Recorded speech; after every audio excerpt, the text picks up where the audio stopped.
L'inondation et ses conséquences, plus la santé publique. Alors, à présent, la parole est au député Ali Ahmed Hassan. Bismillah ar-Rahman ar-Rahim. Monsieur le Président de l'Assemblée nationale, Monsieur le Premier ministre, Madame et Monsieur les ministres, mes chers collègues. Merci, Monsieur le Président de l'Assemblée nationale, de me donner la parole pour la première fois dans cet hémicycle. Je suis un nouveau parlementaire et en tant que tel, j'ai pris un temps d'observation. J'ai deux petites observations et deux questions, l'une concernant la décentralisation et l'autre relative à la situation provoquée par la diarrhée aiguë qui affecte les populations du nord et du sud-ouest de notre pays.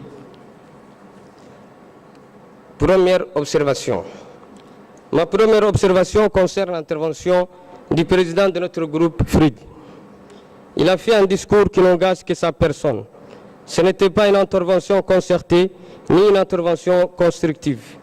S'il parlait sans concertation au nom de notre groupe, était une pratique au cours. Monsieur le député Ali Ahmed Hassan, donc les questions sur... J'ai vu en question, Monsieur le Président. J'ai vu en question.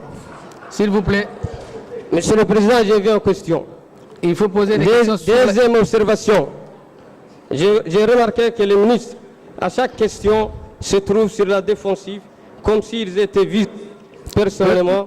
Monsieur le député, les questions, l'ordre du jour, c'est les questions d'actualité. Donc il faudra poser les questions sur les questions d'actualité concernant les inondations et... Monsieur le Président, mes questions concernent la diarrhée et la décentralisation. Posez la question sur ça, ouais. Avant de poser mes questions, j'avais quelques observations à faire. Posez directement les questions, s'il vous plaît. Aïe, marhaba.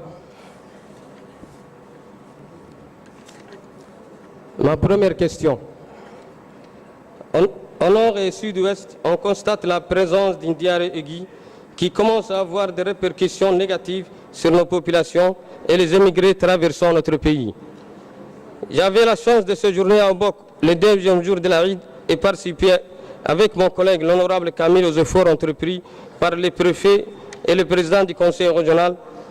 On parle de plusieurs dizaines de décès consécutifs à ces diarrhées parmi les migrants et quelques décès parmi les nationaux, tant au nord que sud-ouest.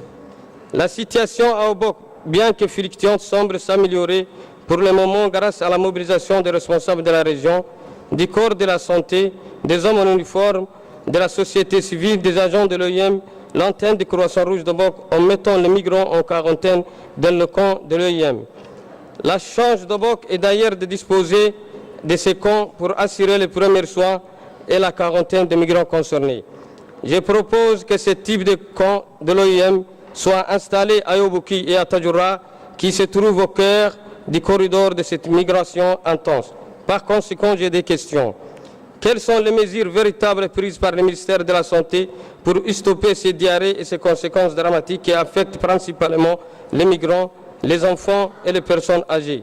Quelles sont les mesures prises pour renforcer les CMH, les ressources humaines, logistiques et en médicaments des régions touchées par ces diarrhées?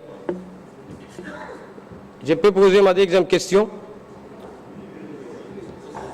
sur la décentralisation. Si elle est de l'ordre à l'ordre du jour. Non, sur les questions d'actualité. Merci, monsieur le député Ali Ahmed Hassan.